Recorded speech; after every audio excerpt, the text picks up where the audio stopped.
replaced Emilio. You gotta go through. Sorry, I can't help you. Where are we? That's Kristen. Yeah. Kirsten or Yeah, just, She's, yeah, just let me know. Oh, Kristen Langley? It's 6:30 now. No, she is not. She Get 5, like left. we normally do, or 1? he's always, so you must have replaced. Okay, all right. No, you replaced Emilio. Oh, you mixed up, and you replaced, Michelle, that's oh, you replaced. Okay. Who is the woman that used to sit here with the short hair? Is Kristen Langley. Did No, you? that's Kristen Langley. At 6:30? Let's begin. Okay, so meeting agenda for Tuesday, January 28, 2020, 6:30, Parks and Recreation Board. Call to order. Number 2 is approval of minutes. We can take them separately and approve them separately. Okay. Why don't we do the October 22nd minutes first? Okay, so approval for the minutes of October 22nd, 2019, Parks and Recreation Board. I move that we approve the minutes of the 22nd. I second that. Okay, so that is approved. Now, all in favor? All in favor? Aye. Any opposed? Motion carried. Okay, so moving on to the minutes of November 5th, 2019, special Parks and Recreation Board meeting. You want to make a comment? There is a comment that I'd like to make. So it's pertaining to 3.2. When the board approved the letter we approved a letter to be sent to the City Council for proposed funding for Spectrum and Carpenter Fields. My comment is this: I know it's been approved, but in hindsight, I would like the record to show that I would have voted no on that particular item based on the questions that I had asked during the meeting, and that was pertaining to the youth of our community and how is that going to benefit them.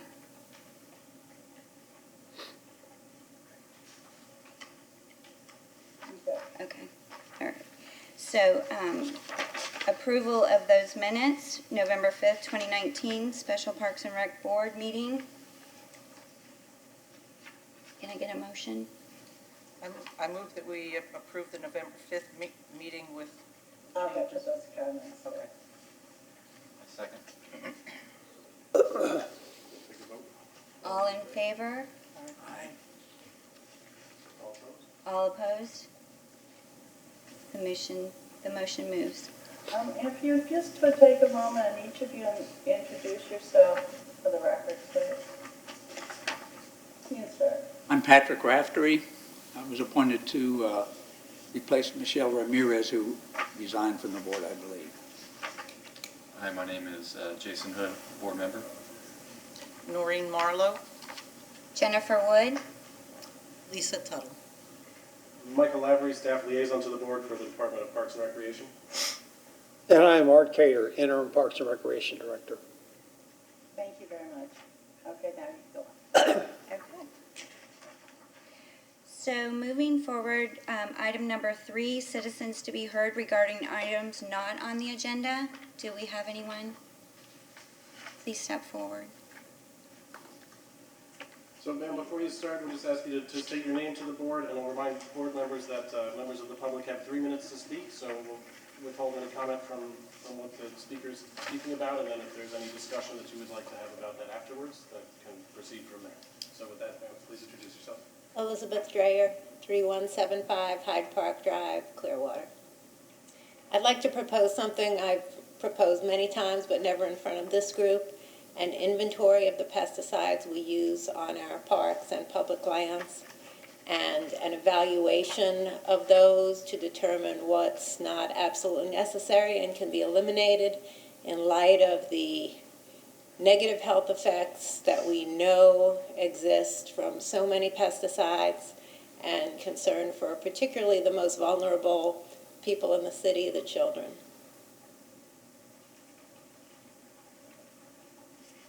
Is that something you can discuss tonight, or how do you handle these kind of requests? Sure, well, that would be something, if you're asking for you're now addressing the board, so if the board decides to discuss that and ask staff to have the city do that, that's something that they can request. So if that's the conclusion of your comment, thank you. Unless you have something else you wanted to add to that. Well, if there are any questions, I'd be happy to answer those, but that is all I wanted to say. And I would like to know how it's going to be handled. Okay, sure. So yes, that's, thank you very much. Another board, so you can go take your seat and the board will discuss, can take that up if the board would like to discuss. Do we do it Thank under you. new business, or do we do it, You can do it under. Well, yeah, this is under citizens to be heard regarding items not on the have agenda. discussion? Yeah, which you can then discuss now, Pat, correct? You can discuss now or. Discuss it now if you'd like. I think it's a valid question, and it's something that we should be talking about. I have a question for Liz. Have you submitted this request to the Parks and Recreation Department previously? In writing? No, not to Parks and Rec. I've spoken to the director, Oh, I'm sorry, if you're going to speak, you need to.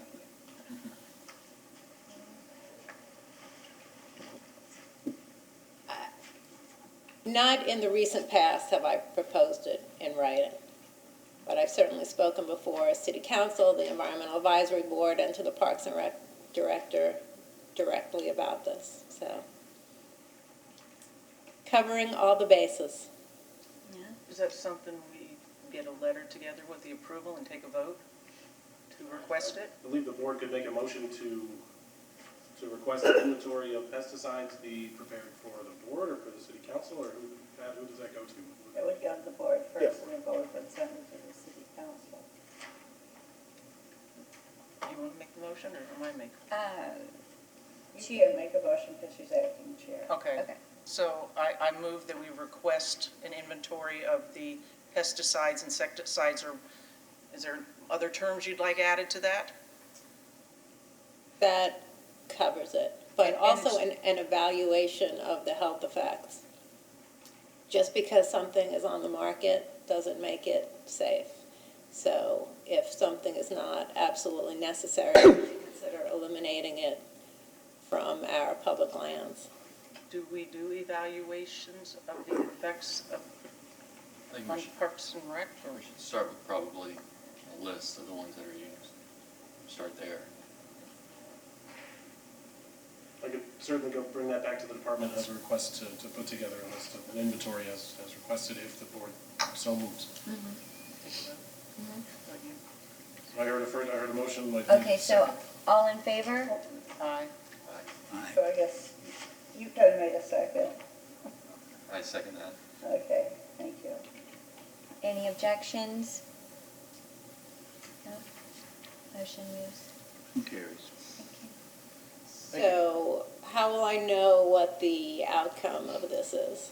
So the board has made a request to me as the staff liaison to city staff, so I will take that back to city staff, and at the next meeting, the board will have, most likely at the next meeting, or at its earliest convenience, that will be provided to the board.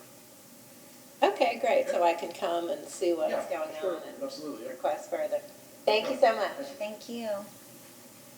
Anyone? My name is Lisa Lanza. I live in Clearwater, and I'd rather not give my address. But it's on the record already, or I'll put it in writing to the secretary. I just wanted to get on the record for the public that, on video, that you did have a vote in November at a special Parks and Rec meeting, and the vote was 5-4 to not recommend changing the name of Coachman Park to Coachman Commons. We have a Magic Clearwater item, which is the park that you're talking about, and the renaming issue, that's already an agenda on the item, so that there's. No, I just say you took a vote in November. Yes, but that's an item on the agenda. Okay, because before I walked in here, I asked you if it was on the agenda, and you said no because it was discussed in November. But anyway, But if you have comments on Imagine Clearwater. I don't. Which is the project. I don't have any comments on Imagine Clearwater. Okay, but I'm we're strictly, not taking comments on any renaming of Coachman Park at this time. I'm not saying you are, I just wanted, because the video, this meeting was not videotaped in November for some reason or other. So two things occurred in November when it was not videotaped. One, you took a vote not to change the name to Coachman Commons, and then you also discussed the money for Spectrum Field, and we missed that discussion, which is unfortunate.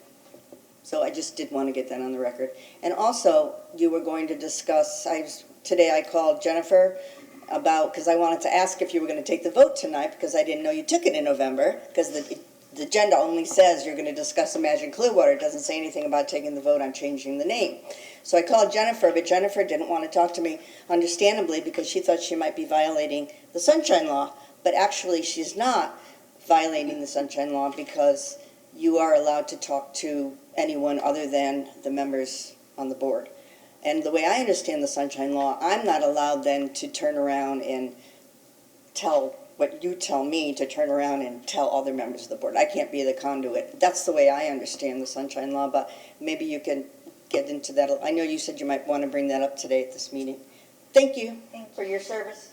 Thank Thank you. Do we need to clarify for Lisa that we voted 3-2 not for it to be mentioned Coachman Commons?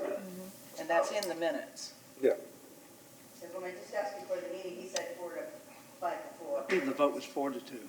That's correct, the vote was 4-2. Vote was 4-2. 1, 2, 3, correct, 4-2. And it's in the minutes of the November last, the November 5th meeting. And the other item was the approval of the funding for Spectrum Field, and at the meeting November 5th, that was approved unanimously, and that was in the minutes, but tonight, Jennifer made a change to that to indicate that she would have voted against it. So it would have been 4-1. I don't remember how Yeah. many. There'd be one opposed and the rest were in favor of it. So what was the final vote? Now that Jennifer changed your vote. It's the same. There's no change. It's the same. Is the name safe, Coachman Park, or is there still on the agenda? It's- It hasn't been. The board and the public don't really have a discussion in this way. If you want to bring something up under, Well, am I allowed to talk about it if it's part of the Imagine Clearwater? no, actually, you're correct. If you have a comment on that, you can bring it up during the Imagine Clearwater item, if you don't mind waiting. Thank you, sir. Do you want to ask if any other members of the public? Any other members of the public like to come forward and give some comments? No? Okay. Thank you. So moving on to item number 4, new business items, 4.1, ID 20-7395, discuss Imagine Clearwater, Michael Delk, Assistant City Manager. Okay, there you are. Yes, so the Hi. board requested this presentation from our assistant city manager who's leading this project. So without further ado, Mr. Michael Delk. Well, thank you for allowing me to be here tonight. It's my first time before the Parks Board. So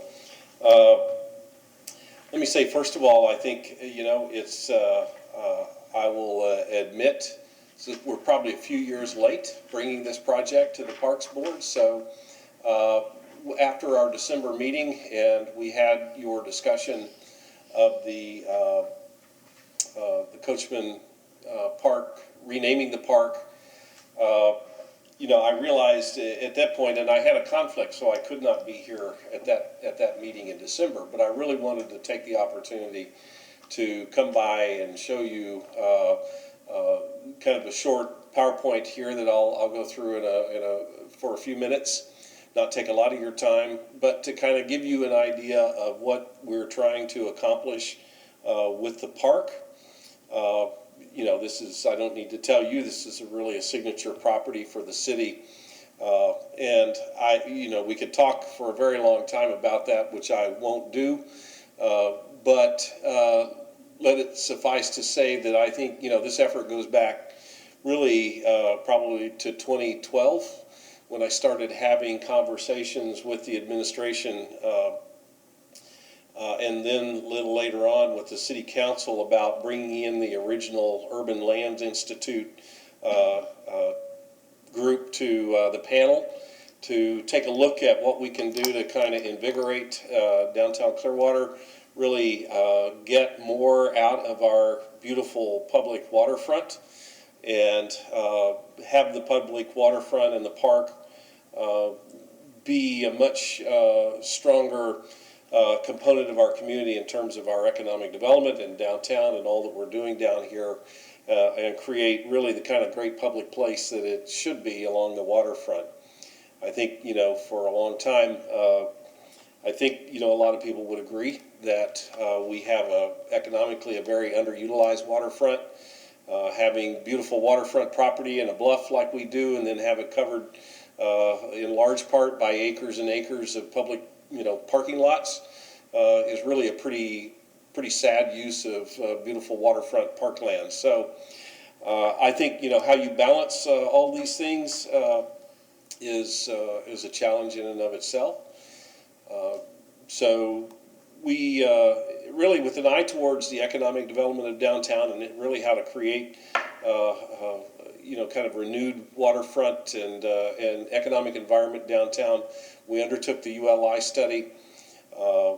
Those folks came in for a week, very intensive week.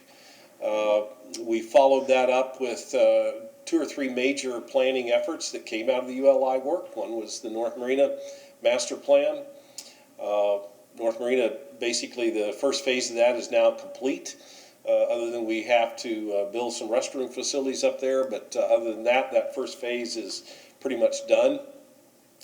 We had a study on how to make the city of Clearwater a more complete boating community, so there was some work done by that, with really led by our Director of Marine and Aviation. And a number of policies and things came out of that study. And then the third and the biggest one was the Imagine Clearwater work that finished up in February 21st of 2017. And so we've been working on that work for the last couple of years, really implementing it. And so I moved over to the city manager's office in April, May of last year, and really tried to move the Imagine Clearwater project along, the signature of which is, of course, Coachman Park and the redevelopment of the waterfront. So we went through that process, extensive process, for well over a year. Had large stakeholder groups that were involved in that to kind of be a sounding board. We held a series of meetings all over the city. We had, I think by final count, somewhere over 700 people involved in the community, generating a plan that for the park and the waterfront that achieved a really unanimous support from the stakeholder committee. And I say unanimous, that doesn't mean that everybody is completely happy with every single thing. There are things that I would have done different. There are things that anybody would have done different. But if your expectation is that you find something that everybody agrees on, then that's simply never ever going to happen. So it's true with the park. It's true with the name. It's true with virtually anything. So, but we had a good sense of consensus with that, and City Council adopted it, and so or accepted it, and so we've been the last couple of years now. Working on the actual construction and implementation, which is where we are now.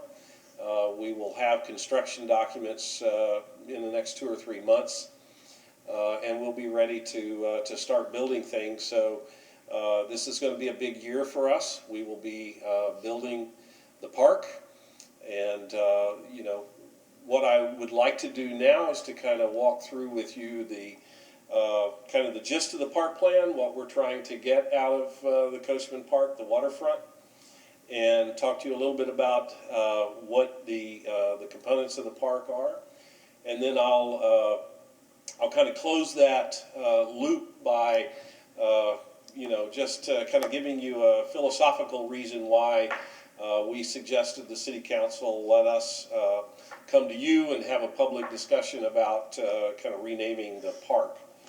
So let me just start by going through this.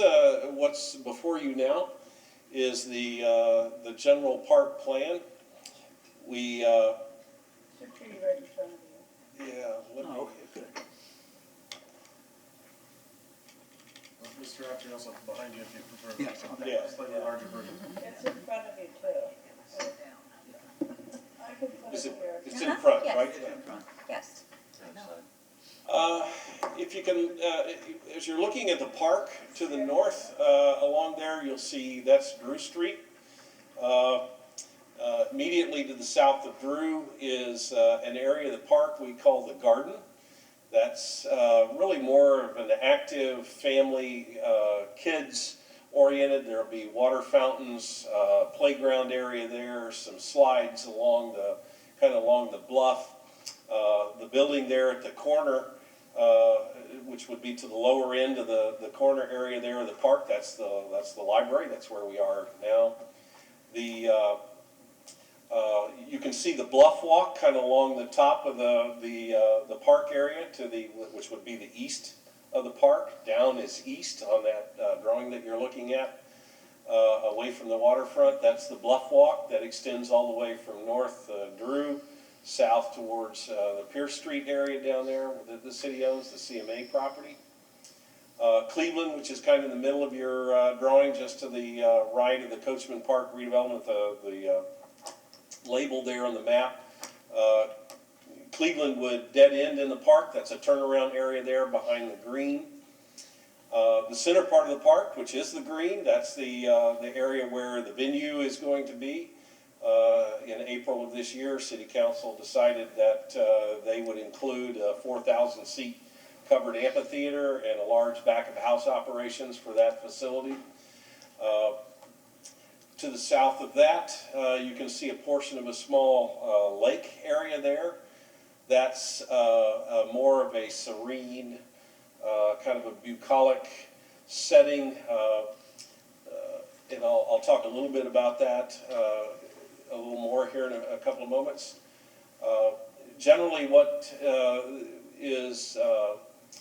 has been brought to us originally by the architect for this was Sasaki Architects. They're a worldwide architectural firm and park planning firm. They've done work all around the planet. We hired them and HRNA advisors, who are primarily economic analysis folks out of New York. Their HRNA's out of New York, Sasaki's out of Boston. And we wanted to have a park that has multiple things for, different persons, different, you can come down there and no matter what you're looking for, the park offers one component or another of something that can provide interest and activity at differing levels in the park. Our vision, established in the 2017 master plan, the downtown Clearwater waterfront will be an active, authentic, iconic, civic, and open space that celebrates Clearwater's history, natural beauty, culture, and diversity, and anchors an economically vibrant downtown. I think, at this point I want to say that one of our primary objectives is really to get the community reinvested in Coachman Park and our waterfront and downtown. I think consistent with a lot of cities across the country over the last several decades, we've seen a decline in some of our downtown commercial areas. Clearwater is certainly not alone in that. There are a lot of reasons for that. I think we have a unique set of circumstances here, but every city has a unique set of circumstances. So one of the things that I want to avoid doing and put caution against doing is assuming that that there's a fait accompli to lack of success that we have in downtown Clearwater. I'm very optimistic about downtown Clearwater, and I think if we make good decisions and we do things that will invite our community back into downtown Clearwater, we can be successful doing that. If we provide a good, and again, a kind of a great public place that they own. So that we want the park to really impact downtown Clearwater, even as it's a valuable asset to us just in and of itself. What do we want to get out of our public spaces? We want them to be inclusive and accessible to all members of our community. We want them to support social infrastructure, foster community connections. That great public place, be environmentally sustainable, and to help drive economic development for the community. The Coachman Commons concept, I was working with staff, and we were doing some research and looking at things, ways to activate the park. And we had talked for a while about the fact that Coachman Park is actually a fairly small component of all the city's 20-plus acres of waterfront, which is where the old man shell is today, and the small park area or lake area that's up there, kind of facing to the north and the east. That's the only Coachman Park part of the property. The rest of it is there's a Bayfront Park, and there's some other names. I don't know, Michael or Art, if you know the other names down there, but Warner there's Park 1 and 2 and a whole bunch. there's several. And so what we were thinking is, how can we provide a kind of a common theme or a sense of place to our entire waterfront when only a portion of it is named, it technically is named Coachman Park. The city acquired Coachman Park outright, what was sometimes be described as a traditional arm's length transaction. We negotiated with the family, so we bought the park. It was not a donation to the city. It doesn't have restrictions. Our legal department has looked at that. We can name it anything that we want. So we're not constrained in any regard in that way. But on the other hand, we recognized that Coachman has a tremendous history here. So we don't want to kind of turn our back on the history of the community and what we've been known for decades and decades in terms of Coachman Park and our waterfront. But on the other hand, we wanted to try to pull everything together in a sense that can reflect the character of our community and the fact that we have, this public park property belongs to 116,000 residents of the city of Clearwater. And so what do we want to achieve with that is a vibrant multi-use public park and an arts destination available to residents and visitors year-round. We want Coachman Park to be a destination for our community. How would we do that? Try to make it active, a public space available 365 days a year with art, events, and activations for residents and visitors. Authentic, highlighting the city's unique assets at the downtown waterfront as a versatile destination. Versatility, as I talked about, the active areas, the waters, the fountains, the bucolic areas, the lakes, and the serenity there, and then carrying on the tradition of the city's music, hosting downtown the venue entertainment portion of it at the Great Lawn or the Green. Iconic, providing high-quality arts destination public space that uses light, sound, and technology to immerse and engage visitors. I'll show you a little more about that in a moment, but basically we want the park to be a work of art in and of its own right, and something that's creative by design. Open, connected sets of public spaces, each differing impacts in terms of civic engagement, all being environmentally sustainability incorporated into the park. And again, our ultimate objective is for the city's economic development and growth of downtown. The Commons struck us really because of that kind of historic sense of the use of the word, equating to resources that are available for all members of society and creates kind of a shared language or a shared, all the community, all of our society in Clearwater, the 116,000 residents are invested in this waterfront. This is their waterfront. This is public space for them. It belongs to them. Transitions the Imagine Clearwater initiative into concrete concept as the city moves from planning to construction. And hopefully would capture both physical assets like Coachman Park, the library, the waterfront activity, but also the spirit of shared civic commons and public space that is available and accessible to everyone. One of our objectives in this really, and I emphasize this several times, is to reassert public ownership over Coachman Park. It's very underutilized. We have acres and acres of parking and very little activity. I think the first time any of our consultants teams have come to downtown Clearwater and looked at our park, they're really struck by the lack of really activity and energy that's in this great water space, or waterfront space. So, you know, we want to energize and engage the community around a new concept for the park. This is a you know, complete drawing here from north to south, kind of showing you what the entire park, we're probably tripling the size of the green space in the park. So you've got parking along the north along Drew Street.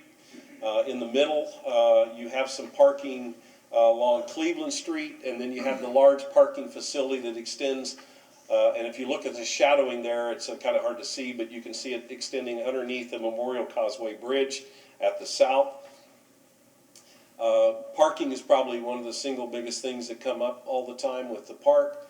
I will say, you know, right up front that our intent in designing the park as open space is not to provide parking for large signature events that can bring thousands of people.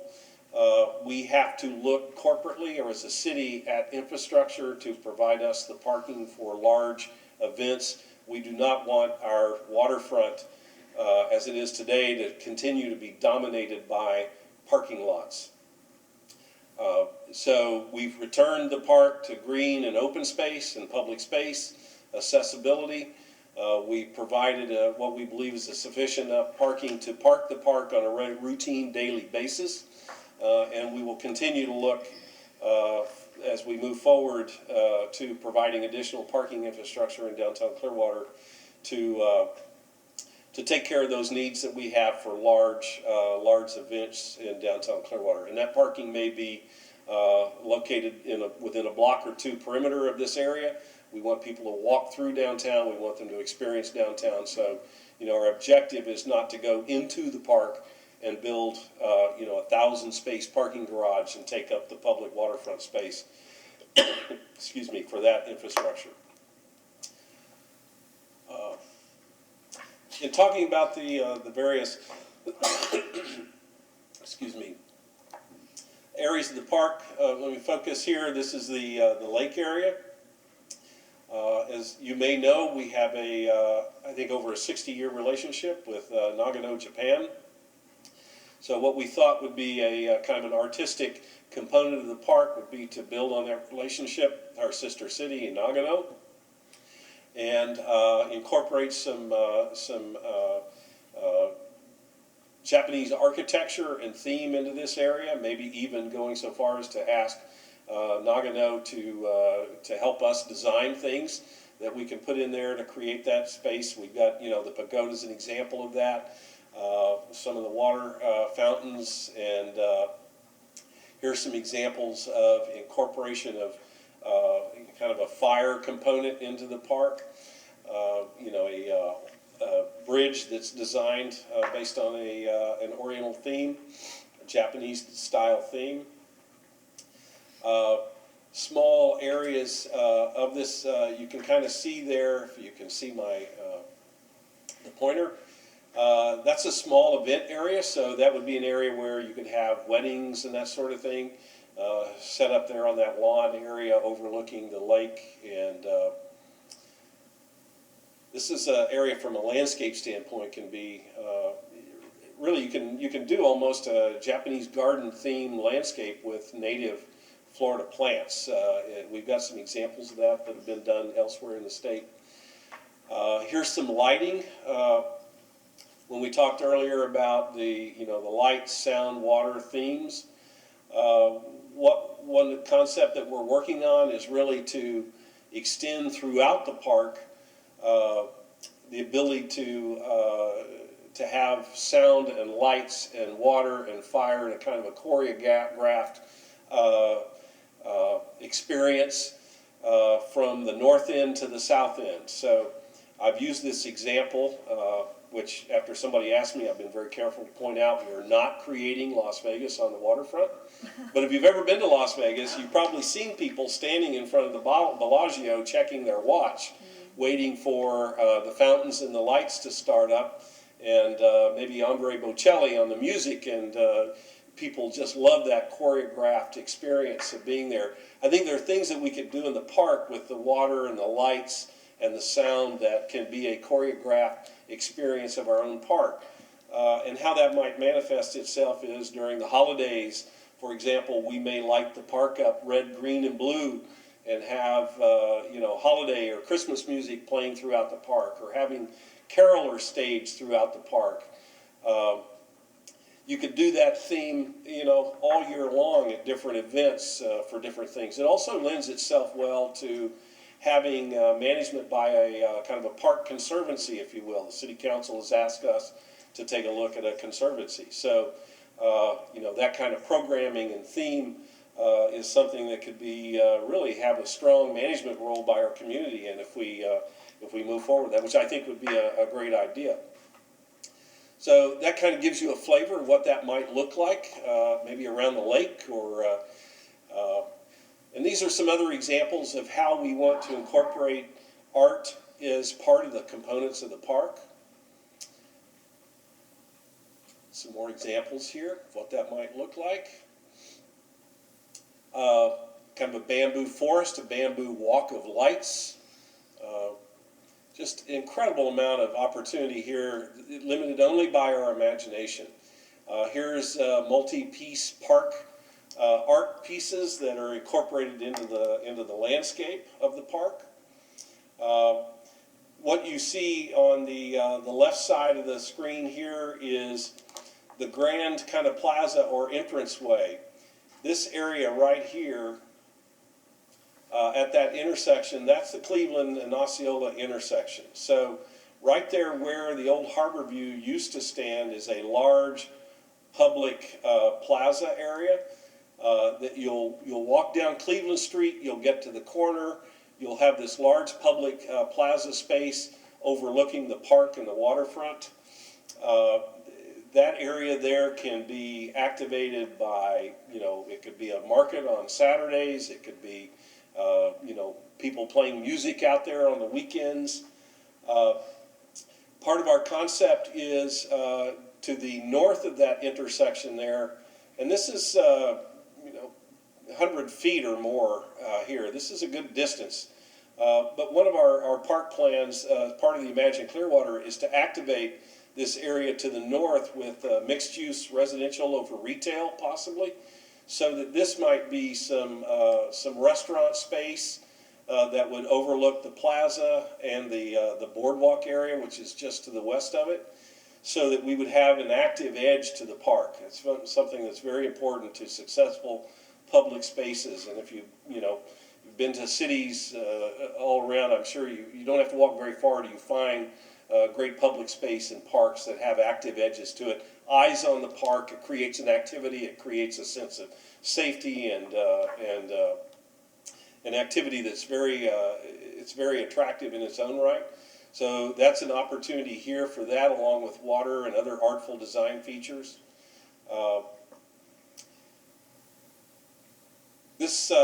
I'll point out here, there's a little bridge area that extends from the bluff walk here. It's on the north side of Cleveland.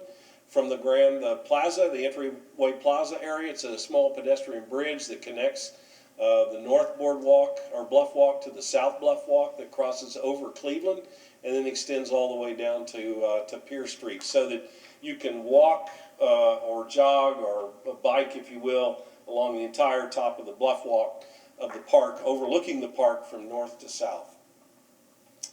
Again, some more examples of water features and things that these are kind of what we envision for the area of the kind of the playground, the water fountain, the active interactive water area feature, which is right here. Some slides along the bluff for kids. So this is a very active children and family area here. Some more examples of lighting and design and how we might incorporate those into the park.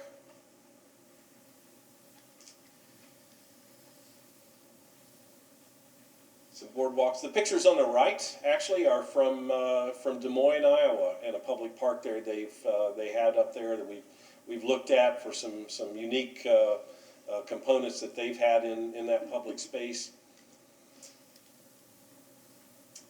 So that kind of concludes my presentation here. I think the reason that we were looking at a way to kind of encompass and really embrace the entire waterfront of the city, not just the small portion at the north end, which has historically been the Coachman Park, but to embrace all of that in a common theme, and one that we can start to really market and brand as Clearwater's regional destination for, our community in terms of music, art, entertainment, the whole waterfront experience, something that we can be that fourth day for the tourists, the visitors that come to our beach that say, gee, let's just take the ferry and ferry over to downtown Clearwater and experience Coachman Park. If you can imagine that, maybe on weekends you have kind of like the Bellagio, maybe every hour or hour and half hour for 10 or 15 minutes, the whole park comes alive with music and lights and water fountains. And people can experience that from the Memorial Causeway Bridge looking at the entire waterfront, or they can choose to walk through the pathways of the park and down in the park, maybe avail themselves of food trucks or things that we might have, activities in the park that are occurring there for the public from either way. So it's a different experience no matter where you are, from looking at it from afar or if you're in the park. We'd like for it to be the place if my relatives from Missouri come and visit, it's one of those places where you've got to come down and see Coachman Park. It's a beautiful waterfront experience, and while we're down there, let's go have dinner. We want it to be that kind of place that the community looks to as its ownership and its own waterfront. And so that's kind of how we got to the Coachman Commons thing, is to try to have our whole community have a sense that they have the ownership of this public space. So will there ever be a unanimity behind any one thing we do ever? The answer to that is no, but I think, we were looking for something as a way to activate. Your opinion obviously was very important about that. But what I did regret was not being able to be here and kind of walk you through this, whether you, like the concept or not. From the naming standpoint, I hope you find some benefit to what we're trying to achieve overall with Coachman Park. So with that, I hope it didn't take too much time. I'll be happy to answer any questions you may have. And I have a question. Mm-hmm. How did the band shell go from being an upgraded band shell to a 4,000-seat amphitheater without an additional vote from the public? Well, I think it was in 2016 or 15, the public referendum. We had a successful referendum that allowed us to rebuild the band shell, if you recall that. Yeah.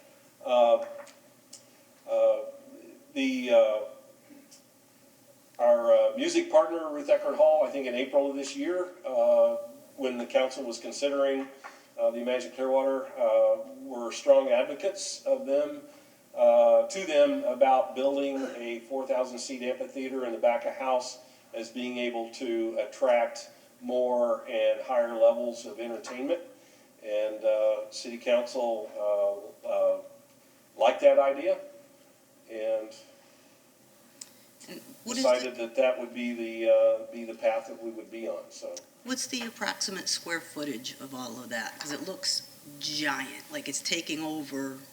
All the other areas within the park are smaller than that. What are we supposed to do at the park when that thing is not being utilized? I mean, the amphitheater, it's not usable unless there's a band playing, obviously. It's a good question. I do not know the exact square footage of all the back of house. It's rather substantial. I don't know, Michael or Art, if you've heard the square footage. But I mean, like including the 4,000 square seat. Yeah. And then I know they have the big trucks for the bands and, a nice area for them to be in. I understand if you're doing that, you do need that much space, but I just don't see, it just suddenly became this monstrosity Well, when it wasn't supposed to be that. the covered seating canopy is, probably about 315 feet. The length of the overall thing is about 300 feet long. It's a big, it's a large structure. Yeah. So I guess what would happen there is that if the band shell or the amphitheaters, when it's inactive, There's no other use. it's 4,000 covered seats, although the seats cannot by charter be permanent. So without having another charter referendum, the seats can't be permanent. So we have to take the seats out when they're not being used.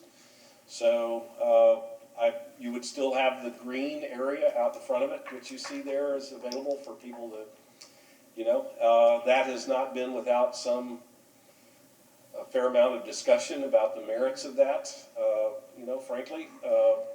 But City Council has made their decision, and so we're going to bring it to them. It's about a $14 million cost to build the back of house and the covered seating. So we had that conversation with them Monday morning about what that looks like to us from a programming and a annual budgetary expense standpoint. It's not something we believe that we can run in-house. This is not a special events committee facility. No. This requires full-time employees and so there's the impacts of that. We actually had that discussion with City Council on Monday morning. They continue to be comfortable with it, so. How often are they looking at using it, the venue? They had 3 scenarios. One really kind of levels of usage. One level of usage is fairly low. It's similar to what we are probably accustomed to now in terms of the level of activity of the waterfront, which our public was very comfortable with. I think, Clearwater's got a long tradition of the jazz festival and the things that we do, and I think the community is very comfortable with that. Then there was another scenario that we did, which was kind of called a conservative scenario, and it's around 70 or 80 shows a year. And then there was a really kind of a, very aggressive scenario, which bumped up over 100 events a year. Why would you build, $14 million amphitheater, back of house, covered seating and all that? You would presumably build that for a pretty high level of activity. I don't know that that level of activity is sustainable downtown, so my guess is that it'll gravitate legally or otherwise back more towards a conservative point or even lower, depending upon the impacts of that. So I would expect a much higher level of usage, you would think. I mean, it's, the back of house there's VIP rooms, there's dressing rooms, there's laundry for, the road crews, showers and facilities. It's it's kind of other than being an enclosed building, it's quite a venue, so. Right. And then every time the band's over, they're going to remove all the seats. And it's just going to be an empty. The seats by charter cannot be permanent. Now, logistically, how you do that 60 or 70 times a year, I don't know. I'm not sure. And it may be that every event does not require to put out 4,000 seats either. I don't, so there may be, but theoretically, they cannot be permanent. So they have to be removable. Your point is, no one can go on that property if there's not a venue. No, it'll be open, yeah, it'll be a wide open. Oh, certainly, yes. Actually, There'll be no restriction to the property unless there is an event and the event area is secured for ticketed events. So conceptually, the ticketed events would occur really kind of around that big green there, that lawn area in front of the venue. I think, we have concerns that we would not be able to restrict access to the remainder of the park if there's an event. Now, whether the event operator is happy selling tickets to a ticketed event when people can freely congregate around the perimeters of the park, I don't know from a logistical standpoint how the folks who lease that will feel about it. But my understanding is from some of those that I've talked to that their concern is with the 4,000 covered seats, and if they get that area secured, then they really don't care what goes on outside the 4,000 seats. So our assumption from an administrative standpoint is that if the amphitheater venue itself is gated around the main green area there and the walkways, where those are ticketed events only, that the public will still have access to the other peripheral areas of the park. But like the farmer's market, for instance, couldn't set up under the awning, and so people could have the shade. Nothing can be used there. No, they could probably set up there if the seats are removed and there's no event. The spaces I'm just would be wondering if there's available. other uses of it than just being. Yeah, big it would cement. not be. Those uses wouldn't be precluded if there's not an event occurring. What's to keep, we already have a homeless problem here. Pardon? We already have a homeless problem here in Clearwater. What's to keep them from using this park for more of their facilities? Is there security? Is there a plan in place? Well, I think, homeless, as every city has an issue with that. I think an active park, parks that are more active and that issue tends to be a little less apparent. Right now, when you go down there, and about the only folks that we find in our waterfront park areas are the homeless people, it's a little disconcerting.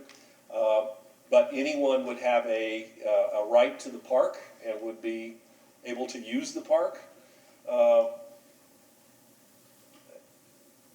We will not tolerate certain behaviors, as we don't now. And I think our police department is anticipating what demands they may have from a staffing standpoint to make sure that this expanded waterfront park area has the level of security that we're used to down here and comfortable with. So, but there would be no prohibition. Certainly people will be able to be there. But I think if we can get our community back in the park, then the homeless problem in and of itself will not seem quite as pronounced as it may now when there's very little activity, if any, occurring down there. So, but that's always a part of our thinking. It has been from the beginning. It's doesn't go away. We're not going to put it this way. As a friend of mine, Parks Commissioner in New York City, Miss Silver said, our parks are for everybody. We're not going to design a New York City park system for 8.5 million people when we've got 64,000 homeless people in New York City. We're not going to design the parks for, so I think, we're designing the park for the 116,000 residents of Clearwater, and we will manage the park and the impacts of that as we do normally. So that would be. Everybody's welcome in our parks. It's a public park, so. So that would be full-time management for security purposes. And let me give you an example. When I come to this library in the evening, there's always homeless people all around. And as a woman, it's disconcerting, and I don't feel secure walking in and out of these establishments. So here we are. We're planning this beautiful, and I'll give you that, it's gorgeous, it's beautiful. And it comes down to, will it be safe and secure for people like me if I want to go run in the park? That's important. My next question would be, you said that the CDs are at 30%. Is that accurate, or what are we looking at? What's that? 30? The construction documents? Yes. They're at 30%? We just had the 30% kind of review. We're working on 65 now, which should be we should be getting that in February. Okay, so everything that we've seen today is theoretical. It's not part of the 65%. It's just the 30%. And if so, what number are we holding right now with what we're being showed? It just looks very expensive. And I really want to get to a dollar amount on where we're at, because it's an it's a lot of things that you're showing in the design, and it's expensive. So for example, the security, the transportation, the trash removal. I mean, there's so many important facets to the design to keep things, Of course, yeah. you know, from impact to our waterways, to, you know, to municipalities. There's so much involved, and I just see a lot of dollars. Well, it's an expensive park. I mean, we've all read that. I think the original HRNA consultants, I think if you go back to 2017, the estimate when they were done was anywhere from $35 to $50 million, or 55, somewhere in there. That was the number that came up at the time.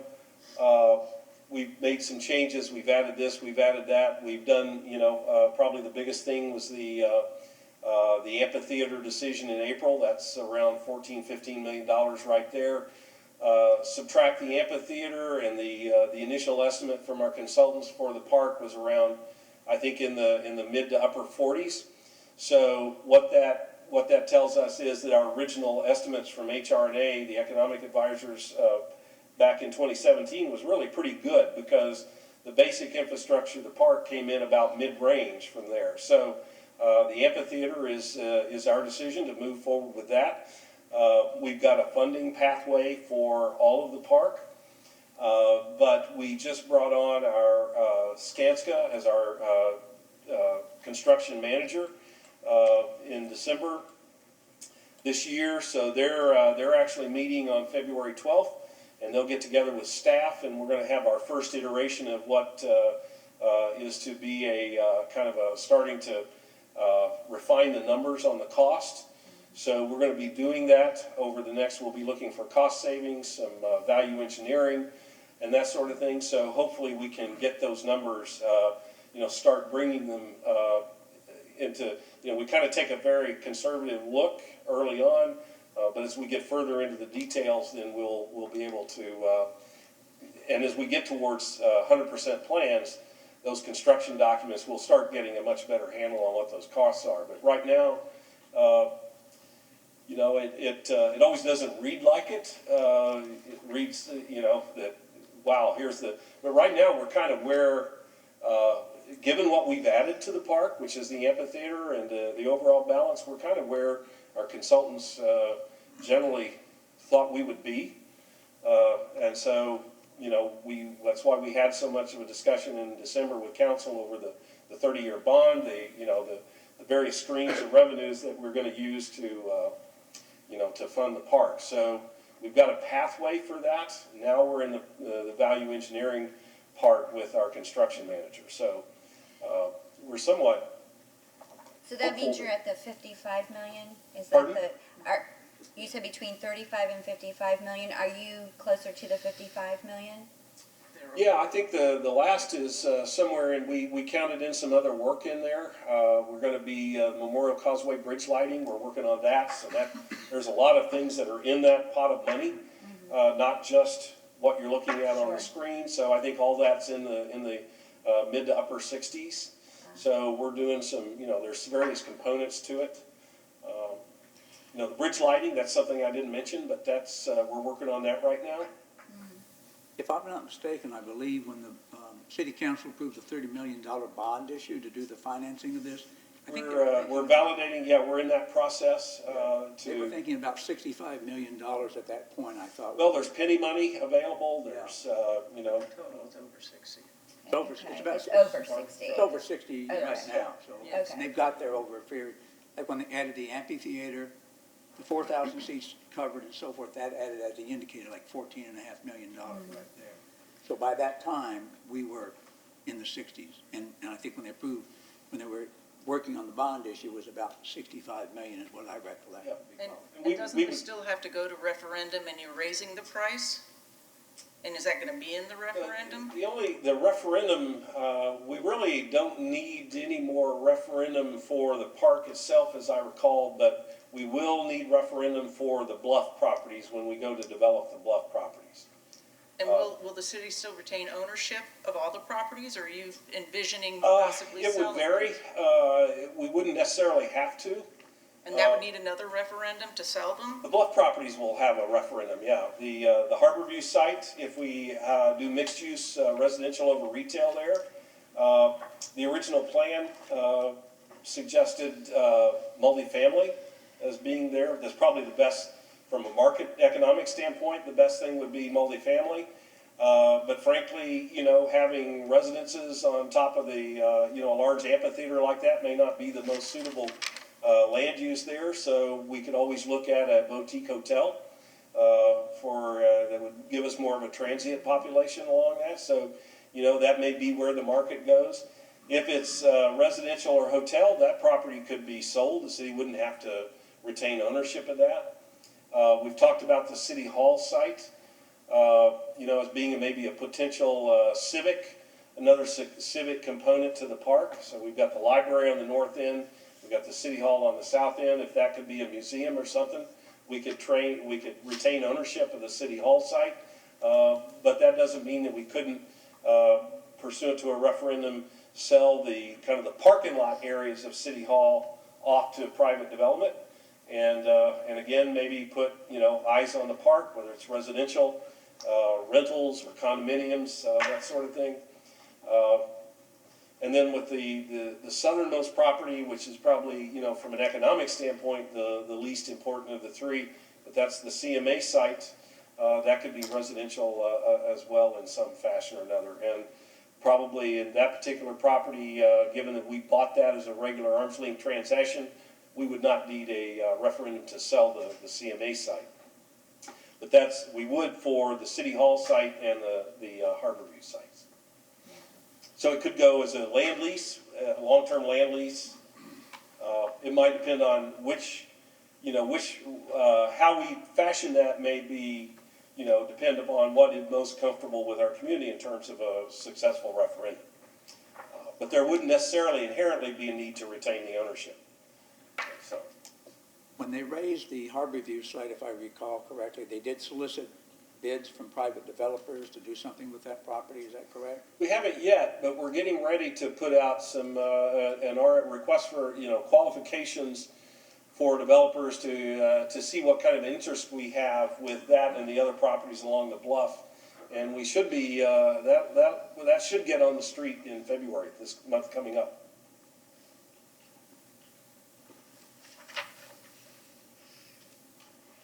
We've covered a lot of ground tonight. So going back to the name, was that at any point, was there any public notice about changing the name from Coachman Park to Coachman Commons, or, Just here with you, really, that's, okay. Is that So- set in stone? no, nothing is set in stone. So what are your thoughts? It was, it was a notice here, council, you make a recommendation to council. We had a couple of, at the 30% drawings, we had the Coachman Common concept out there for the public to weigh in on. I don't remember the exact numbers, I didn't bring them with me, but it's like 30%, 20 or 25% or something like that, like the concept of it. Another larger group in the middle really didn't care, ambivalent, and then the other percentage thought it was terrible. So, there was a plurality of people who either liked it or didn't care. There was a segment, about a third, give or take, without knowing the percentages, who just didn't like it at all. It's for whatever reason. So, we've talked about that. I don't know there's any, not sure, a meaningful way to get, we've had somebody want to name it the Magical Mystery, Coachman Magical Mystery Park. And that was a serious recommendation. Brought us Beatles framed poster thing promoting the Magical Mystery Park. Left it in City Hall. I'm not sure what we'll do with it, but it's very well done. I think leave that to you to come in, make your recommendations to council. I think what I'll say about this is that I would like to see us have something that we can pull the entire property together, that we can brand it and market it and create a sense of place with it. Do I think Coachman Commons would afford us an opportunity to do that? Yes, I think it's kind of a catchy, it's one of those things where people won't like it, but it might grow on after. Is that sacred? Absolutely not. Do I think we could work with it and make a lot of promotional benefit to us? Yes, but I think the only other thing I'll say about that is that we are not restricted. The city bought the Coachman property outright from the family. Sure. It's not a dedicated, restricted constraint to us. So But it is a park, it is a park. so we're losing the word park. Coachman Commons, well, yeah. I mean, I think it's, I first heard about it when you took over Imagine Clearwater last year. There was a newspaper article about your first presentation to City Council, and in that presentation, you indicated that there was going to be a proposal made to rename Coachman Park Coachman Commons. And I made a note of it because I thought it was something we'd be looking at down the road as to whether we would or would not do that as citizens. So therefore, when it did come to the Parks and Recreation Board to review that, it wasn't a surprise to me. I'd heard it before. I knew where you were coming from, and in fact, I supported it when it came before the board. But on the 5th of November, we turned it down as the council, I think you had proposed it to us to recommend that it be accepted, and we turned it down. So my question now is, when that went back to City Council, where does it stand now with respect to? Well, I went back to City Council, and I said, I was not able to attend the meeting last fall. Right. And I really felt like, we needed to come and show you what we're not the name, but the park plan, how we're trying to activate the park as a work of art in its own right, and we had not done that. And when I came on board over here and kind of got the project assigned to me in April, it was pretty busy that first few months, but we got into the fall and started, I really wanted to bring this, so I just simply asked council to let me come back here when I could come and at least show you. I'm not here to try to convince you to support the name or not support the name. My main priority or purpose for being here is to show you the Parks Board how we're intended to activate your park and what we're trying to do with it. Now, if you happen to like, I think we can make a lot of advancement with it, but if you don't and council doesn't want to name it, they won't change the name. Or they can call the whole thing Coachman Park. You and they can do whatever you feel is best. So I understand from that council meeting, however, the mayor indicated he was not in favor of a contest to name that area. I don't know that we can benefit ourselves very well from trying to because we get asked 1,000 people, we get 1,000 different names. So I think at some point we just kind of have to. So now is the decision up to the council as to whether they will or will not rename? Decision ultimately is always going to reside with the elected officials in terms of I have a question about the amphitheater. Is it true that you're going to be offering the naming of the amphitheater yearly? So, like Tampa did, as Gary. So no one will refer to it as Coachman Commons. It would be the, whoever wins or pays for it. And then the next year it might change, and it's going to nobody's going to know what the name of it is, like the one in Tampa. Council has indicated their willingness to as a source of revenue to sustain the park or the facilities to So it's kind be of a open moot to the point, naming though. rights. So. But it's a moot point to have, any problem with the name Coachman Commons when it's going to be a paid name and we have no choice in it. But it 'Cause will be it's- either at Coachman Commons or at Coachman Park, whatever it is. Eh. And the Coachman Yeah. Park, I think we were discussing before, why can't the whole big thing be named Coachman Park? And Right. you have your designated areas within Coachman Park, like Disney World, and you have this land and that land and whatever land. It can be done 1,000 different ways, yeah. That's But true. why change something that's not broken? It will include those districts.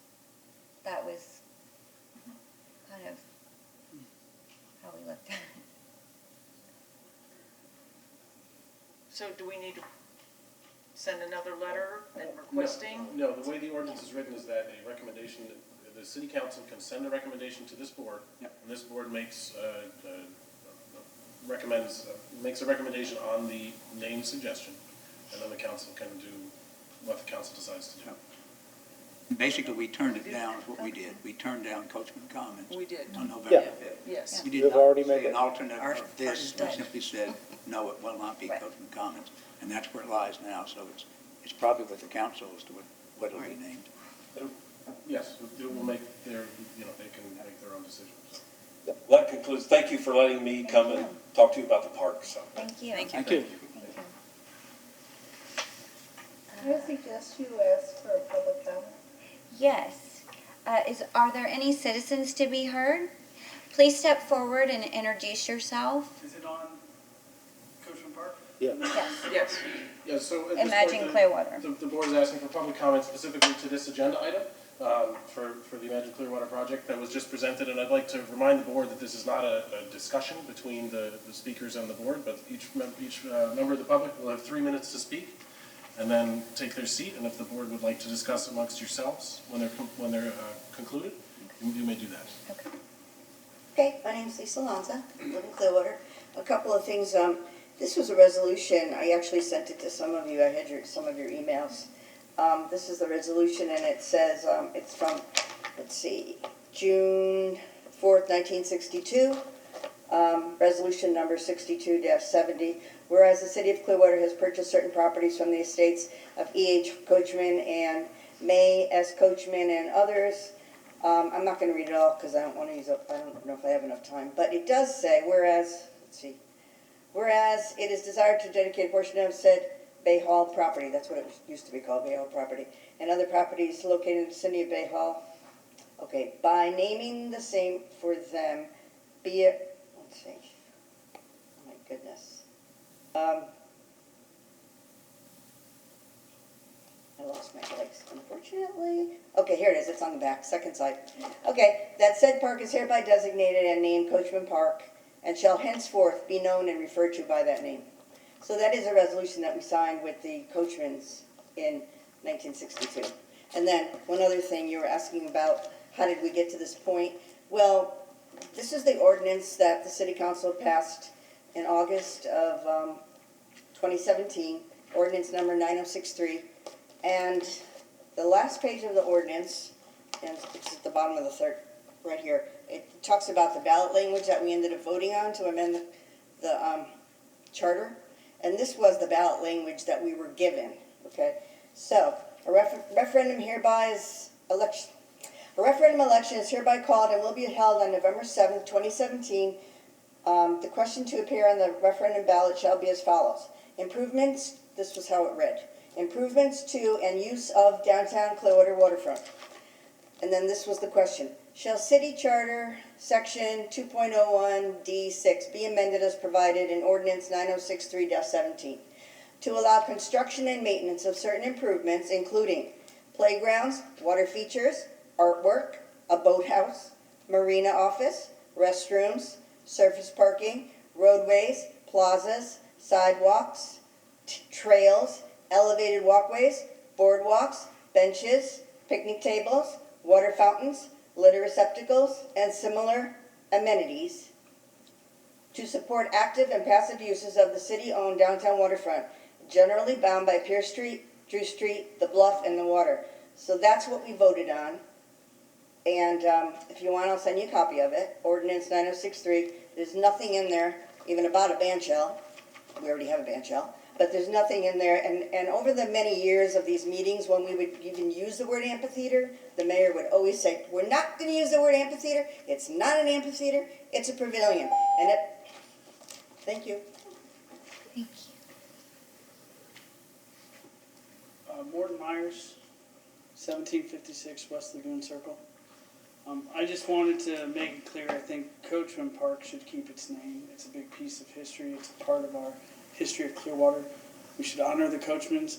In that resolution she mentioned, Resolution 62-70, June 4th, 1962, it was agreed upon when we purchased the property that the property shall be known as Coachman Park.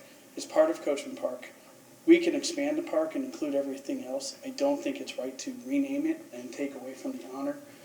I also think that he didn't mention really how the days were going to go. If we go at it minimal on the amphitheater, 69 days is the minimal. A conservative is 119, and a aggressive utilization to try to cut down the cost of such a big building is 200 days a year. It's the center third of our park. It's going to take away from the entire park. I don't think we should allow the sale of the Bluff properties. The CMA parking lot is a parking lot. Why would we sell off a parking lot when we have a plan with only 250 parking spots and the ability to park 12,000 people in those seats? It's not a good idea. Thank you.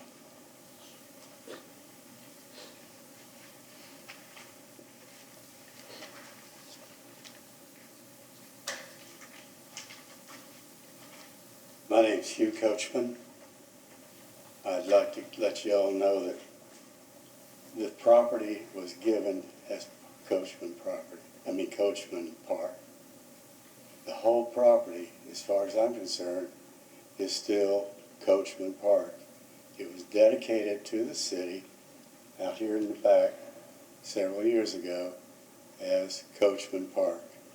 To change it to that is meaning that our family is nothing but common, but between my grandfather and my great uncle Horace, they're the ones that started this whole town. And I have a couple of articles that were written in the papers way back when that I found in some old scrapbooks that how it was come about.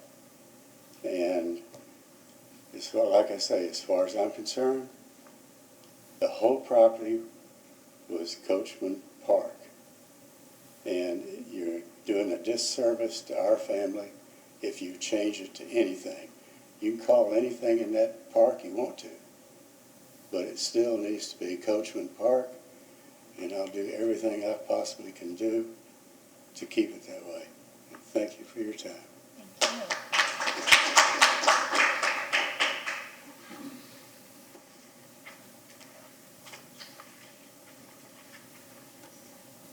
Marita Lynch, 1618 Tuscola Road. Spell your last name? Lynch. Just a couple of comments. You were talking about money earlier, and I just wanted to refer back to the minutes of the meeting that was held Monday morning and to reference what Mr. Morton said. Webb provided 3 scenarios, where there's aggressive utilization, conservative utilization, and minimal utilization of the park, particularly of the amphitheater. Again, as he said, aggressive utilization would be if they had a concert there 200 days out of the year. And conservative would be 119 days out of the year, and minimal would be 69 days out of the year. In every scenario, the annual budget for the amphitheater would be minus $2 million every single year. At an aggressive utilization, it would be $2.091 million. At conservative, it would be $2.315 million. And at a minimal utilization, it would be $2.393 million. They would run in the red every single year. So I just wanted to give you that information. That was what was provided to the council Monday morning, and they were fine with it.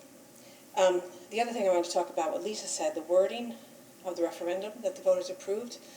I think everybody's excited about Imagine Clearwater because we do want to utilize our beautiful waterfront, but this is not what the voters approved. This is Ruth Eckerd Hall West, and it is not what the voters approved. Thank you. Thank you.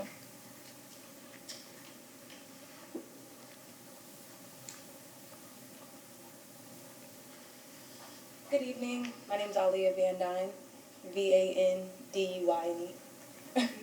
D-U-Y-N-E. Thank you very much. I think the idea of Coachman Park being reinvented is amazing. It does look very, very expensive. But my main concern with the whole idea is parking. I know that the amphitheater is estimated to sit 4,000 people, but with only 250 parking spots in the area is very discouraging. I live 7 minutes away, and I know how crazy it can get around spring break time, just golf debates backed up, or even just how crazy it's been with US 19, and just traffic is just getting crazy. So to imagine that if they use the amphitheater for the aggressively amount of 200 days out of the year, I can only imagine if what my driving would be 200 days out of the year around this area for if 4,000 people are coming this way. Thank you. Thank you.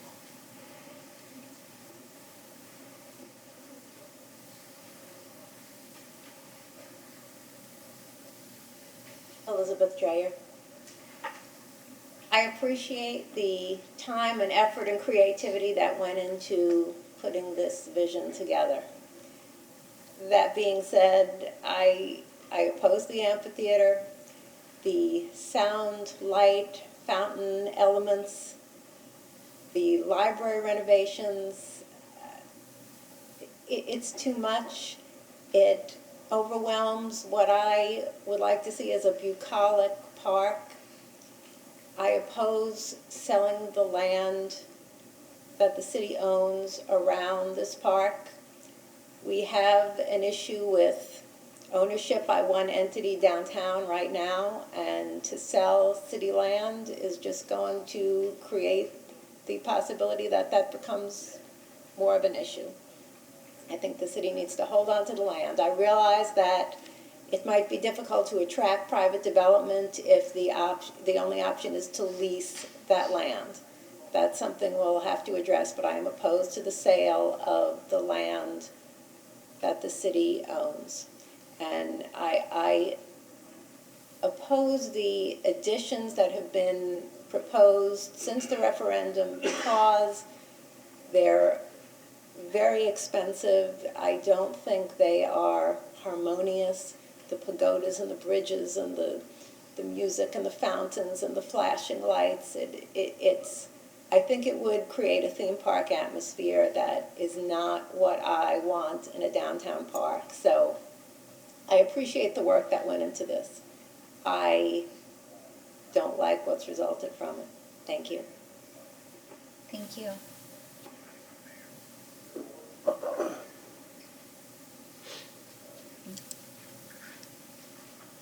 My name is Miranda Douglas of Clearwater, Florida. I am a Clearwater native, so I do love the idea of reinventing the park. And I've learned a lot about the relationship of the design and maybe the budget through these events.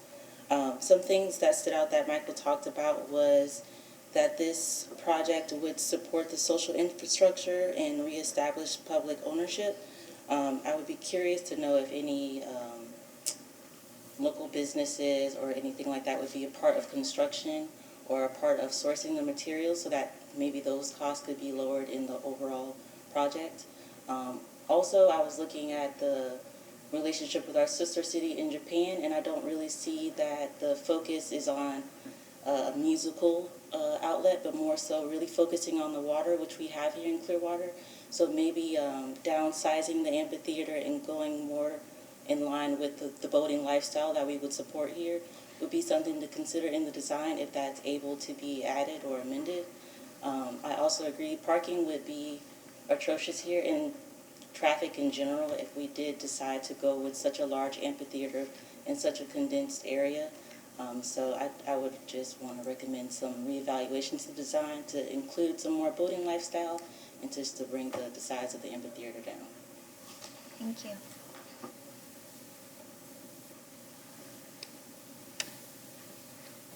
Are there any more citizens that would like to come forward and have a discussion on Imagine Clearwater? I have a question from Michael Delk, if I could, relative to this possibly, or is it? As the presenter, I believe you can come. Yeah. They can call you back up, yes. Discretion of the board, certainly. I'll answer anything you want. Absolutely. I had heard previously about us trying to engage with Nagano as our sister city relative to the design, but I also heard you might want to engage with them relative to the cost of some of the things that they may see as to their benefit to have in the park relative to that sister city status. Have we officially approached them about either the design or what would be in the park, or the financing, what might be in the park I yet? think we've officially done that yet. We had a trip in the fall that had to be canceled because of the storm. Right. So we had made some plans to have the mayor and our council engage the leadership of Nagano, but because of the storm last fall, we canceled. Nothing yet, okay. Question. Was there any discussion, I know y'all have had lots of discussion on this in the past year plus or whatever. Every day. Yeah. With all the lighting, the noise, the water flashing, this and that, how might that affect the traffic and distraction on Memorial Causeway? Has that come up? If you see this whole the lighting wouldn't be designed like that. It would be, I'm trying to think of how, it would be in the trees and the landscape as part of the park. It wouldn't be glare pointed at the No, but you Causeway don't think that you Bridge. could see it happening as it was happening? Sure, hopefully, That's yeah, what that would I'm be just our, asking, was traffic consideration given consideration? I mean, Memorial Causeway has its share of incidents, well, I don't think we think there'd be any impact on the traffic. I mean, it would be, distraction is what I'm talking about, people well, looking. if the park is lit up, beautiful color lights, it would be an attractive thing to look at, that's true. If I may, I would also say that that is State Road 60, so if there are any relevant regulations for lights that would distract drivers, it would be within the FTOT regulations. So. Okay. I mean, DOT just lit, the Sunshine Skyway, so, it definitely would be an attraction, I think. But you're on it driving over it, you're not driving by it looking, oh, look at that, taking your eyes off the road. You Just a actually, thought. you actually can't see Coachman Park as you're going over it, going west, because of the way the road is, it's curved. I've tried to look out at the concerts, and it's very I'm thinking difficult. more coming east. Yeah, coming east, you will see the lights and those kind of things, but once you hit the bridge itself, you can't see it. It's it has not been raised as a concern, I guess, that's the. I have a question that just came up within your question. You said that transportation to and fro from the beach has not come up in the conversations that you've been having? About the lights? No, transportation. No, transportation. So let's say, scenario-wise, you were talking about a possible boutique hotel or multifamily, but boutique hotel, let's go back to that. Well, apparently you would be thinking on the lines of, well, we're going to have to, we have the 4,000 non-fixed seated amphitheater, so wouldn't that be perfect for all those people to stay there? Well, that's not enough. So they have to go down to the beach, correct? So we're talking about, we've already got traffic jams on the causeway to and fro every day. So during these 4,000 seat venue events, has that been thought about? The transportation to and fro from the hotels? Well, I mean, we've been having music events in our park for probably 50 years, going back to the 60s. So I think, we, every year when we have the Jazz Festival and all the other big events, I mean, we have, traffic operations manage the, the getting to the venue and exiting the venue. So Okay, but that's was it, the question would be then, was it 4,000 seats non-fixed, which is typically fixed until you remove them, so fixed, and the lawn area and all the other area around, so you're bringing all these people together, and there was no discussion about how you're going to get them in and out safely, and not only safely, but there's already clogs from the causeway from the beach to downtown, and there's only 2 ferries. So the conversation would be, has it been thought about? Well, I mean, of course, we think about traffic. We deal with traffic every year. We deal with traffic every time there's a jazz festival or I a live Wild on North Splash Beach. or a Sea Blues. I know, it's bad. It's really, really bad. So yes, I mean, we think about traffic routinely. Okay, so But we're not gonna solve the traffic problem with the park.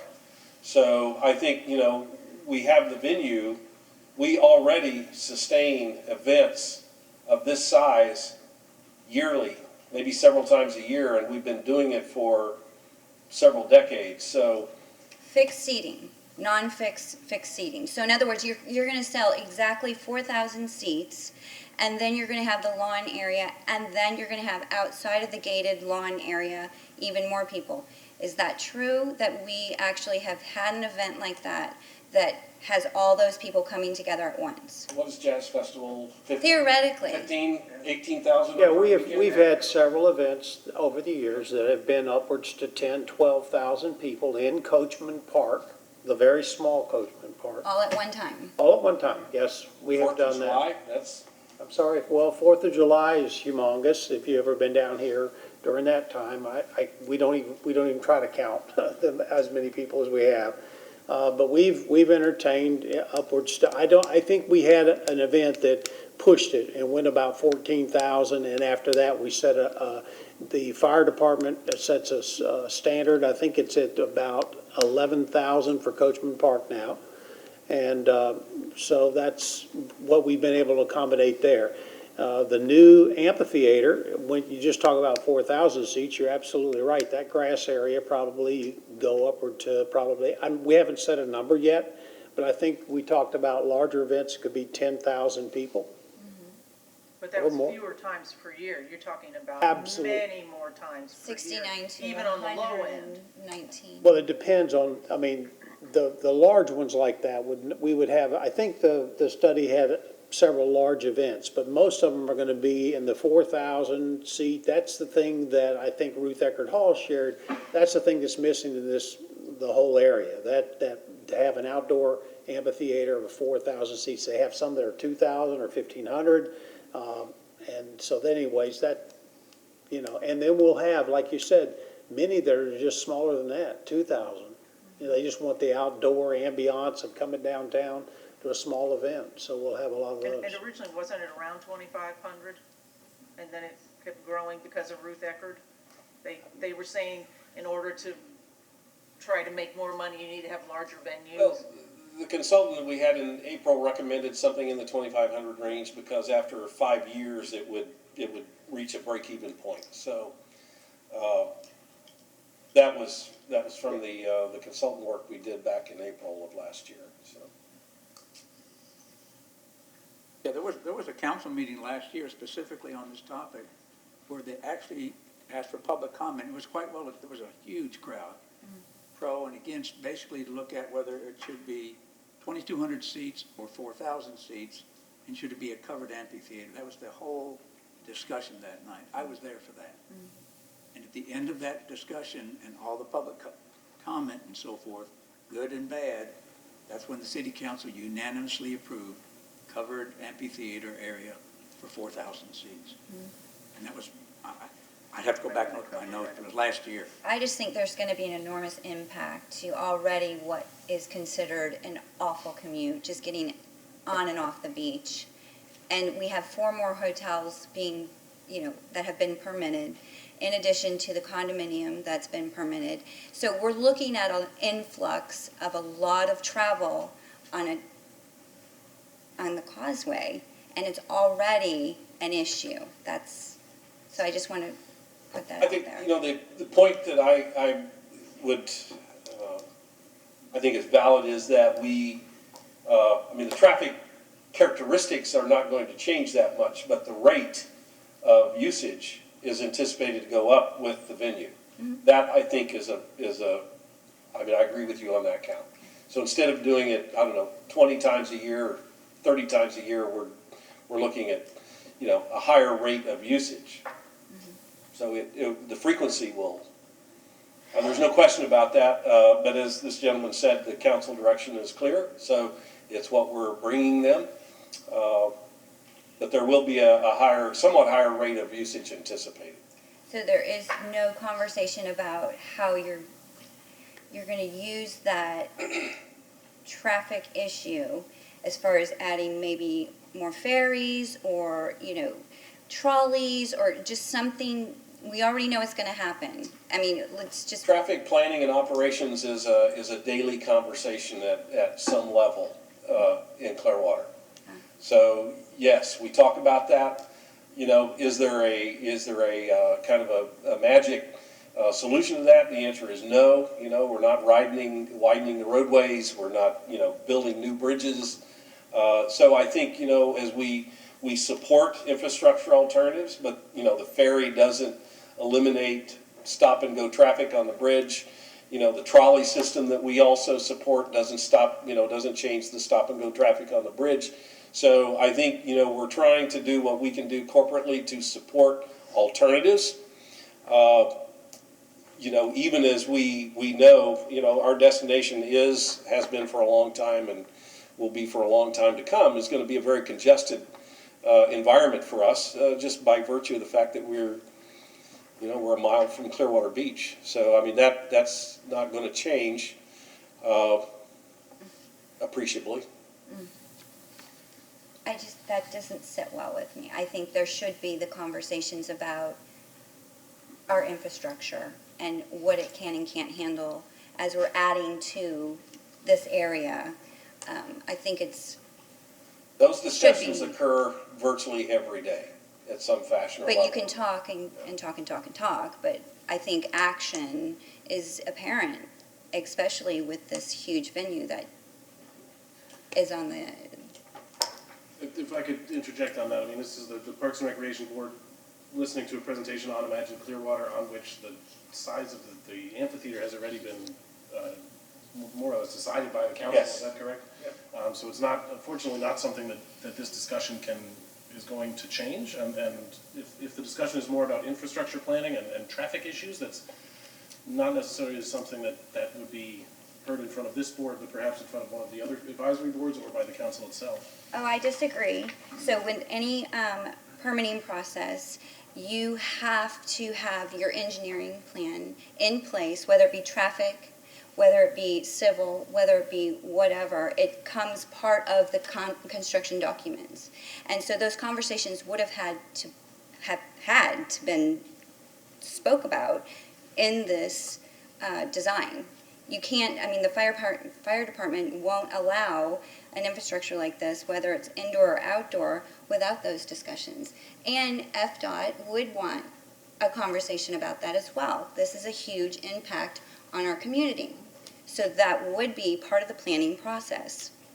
Sure, and if that's a question about permitting, I don't know if you have any insights on permitting. I don't understand you have some background in planning and development. No, our police, fire, parks department, all of our departments are involved in the park planning process. So that's those So yes, it is a valid question. conversations occur routinely. Yeah. Okay, thank you.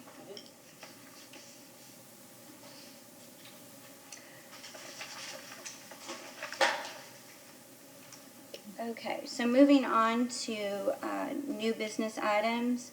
Oh, I think we have election. Yeah. Yep, 4.2, ID 20-7419, election of officers. We take some motions for chair, nominations for chair. Yes, so if the board member would like to nominate another board member, they have to be present. Do not have to be present. Well, I mean, That was going to be my Rodriguez is next not here. question. Can you comment upon, Mark Rodriguez is not here tonight, but he is the current chair, correct? He is the current chair. He did indicate that he would attend this evening, but I have not heard from him, so I'm not sure what is. And his term is still in place? These are annual elections. Annual so elections. He can be, I believe, can serve another term, or does it have to change? It doesn't matter, even if you were going to be off the board this year, you could still be elected chair. So I nominate Mark Rodriguez. I second that. Yeah. I should have asked the question, is there anyone here who would like to be chair? Okay, there was a nomination and a second, so then that proceeds to a vote. Is that correct, Ms. Sullivan? All in favor? Aye. All opposed? All opposed? Motion passes. And Mark gets noted as not present. For not being here. And now the vice chair, currently Ms. Wood is the vice chair. Yes? Yeah. I nominate Ms. Wood as vice chair. Is there a second for that? Second. Anybody gonna I second it. Okay, all in favor? Aye. All opposed? Aye. Okay, so it was a unanimous, So motion passes. carried unanimously.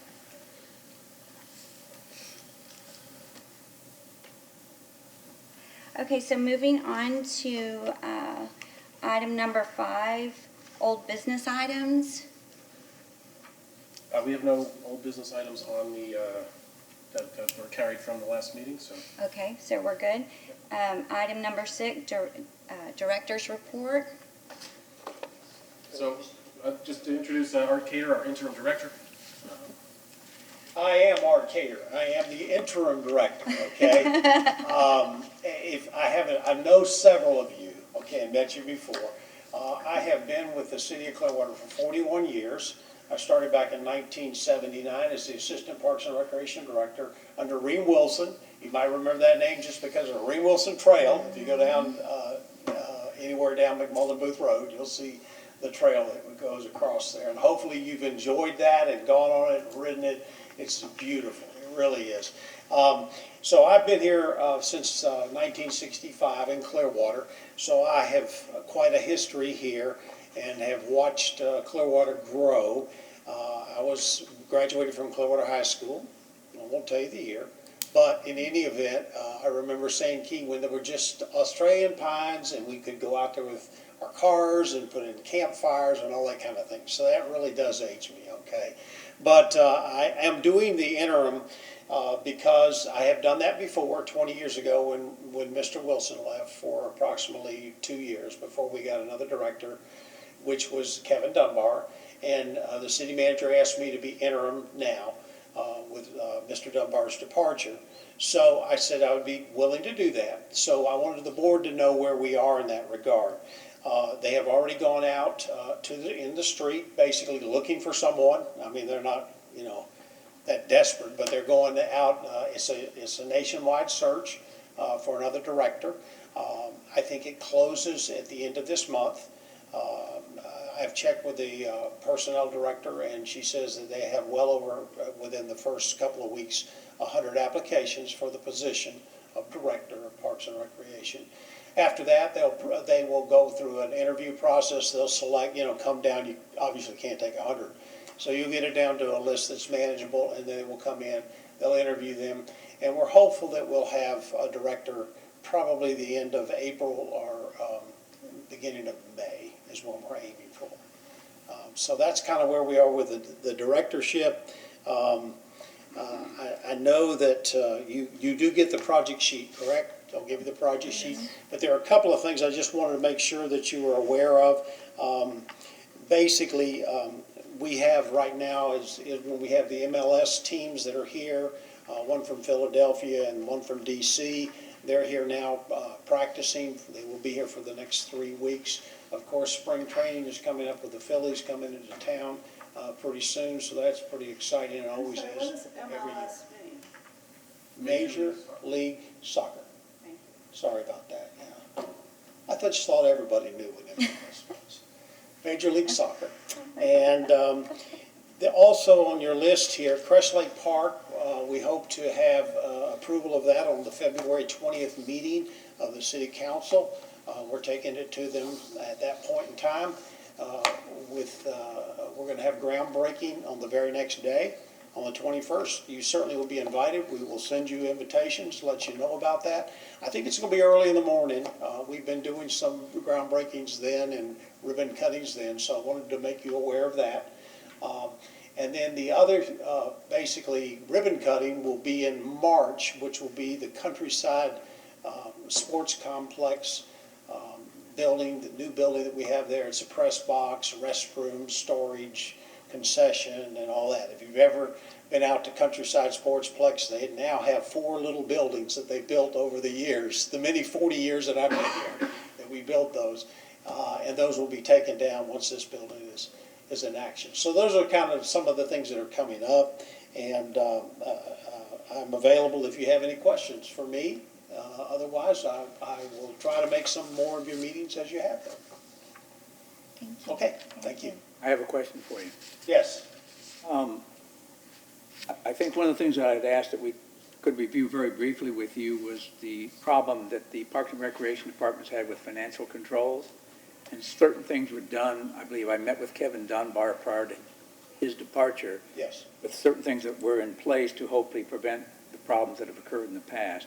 And I was just curious if you can elaborate on what those things are that you presently have in place or have put in place to avoid these fiscal management problems. Well, we did have some issues in the past, but what we've done is that we have put more emphasis on that by hiring a comptroller. We never had that. We had simply an accountant in our department was all. We now have a comptroller that handles that. We put in a senior accountant, so we put two strong individuals in there to basically review. We audit all of our, they all go through that office, and we audit any event that we have. Special events was the main thing that came up that we were having issues with, to be quite honest with you. As a matter of fact, we just went through the Hispanic Heritage concert, had very successful. We went back through, and the auditor, everything was to the dime, came out perfectly. So I think we also are going through what we call standard operating procedures, SOPs, rewriting those, making sure everyone understands processes. You know, in other words, how do you rent a tent to sell concessions at Coachman Park for a special event? There's a whole process, and we're getting those things all down pat so everybody understands.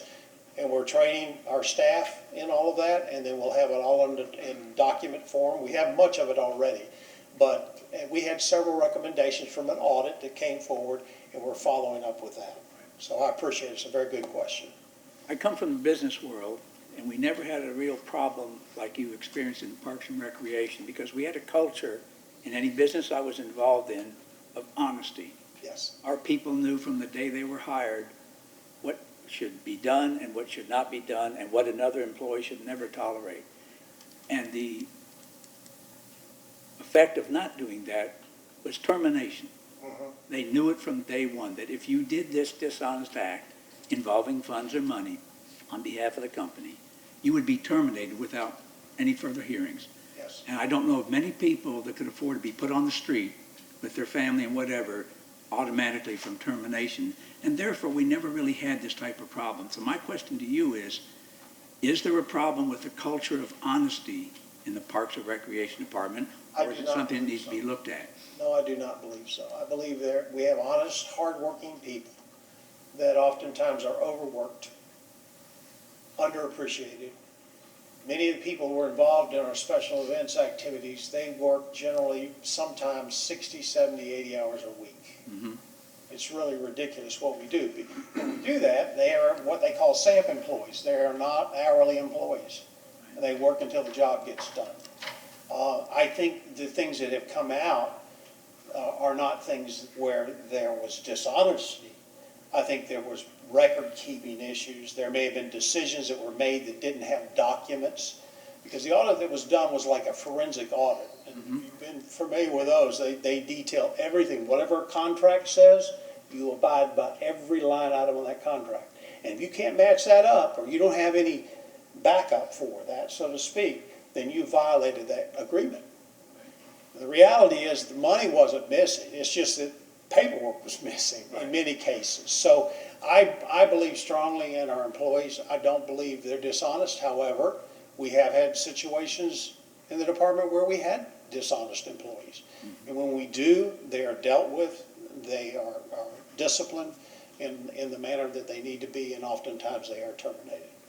And I would say that from your comment, I believe on the Hispanic Heritage concert, that was audited and everything came out very well on that. Is that correct? That is correct. This one that we had in just the last one we had. Yeah, I can't even remember. We're in 2020. Okay. Right. Yeah.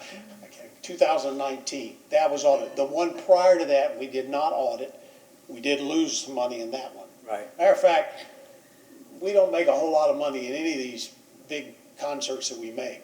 The way that funds come in really are in the areas where we can lease the park out or have someone else put all the event on and pay for it, rather than the city having to subsidize it. And generally, Parks and Recreation is subsidized. We try to do these things. We do have some successful concerts. We're going to have one coming up where they're renting the park. I can't think of it now. Can you help me? It's a rock and roll one. No, they're going to kill me. Which one is it? Wild Splash. That's what it is. Boy, look at that. Oh, okay. You got a Wild Splash. Well, we know you. We know where you'll be. But that's an event that will make money for the city, and then we will turn around and use that money in a fund to offer a free concert, like Sea Blues. Sea Blues is free to the public. You can come down and enjoy that. So we'd use money from those where we can make some revenue so that we can offer some free things. 4th of July, another one, come down. One other question. It was brought to my attention that Parks and Recreation is in fact responsible for sidewalk hazards. And there was an article not too long ago about the city having to support a lawsuit for $15,000 to a citizen that hurt themselves on a hazardous sidewalk. I wasn't aware that that was under Parks and Recreation, but now I am. So my question to you is that a serious problem with respect to the numbers of sidewalk hazards and the management of those hazards by Parks and Recreation? Is it something we should be concerned about? Well, we are trying to manage it.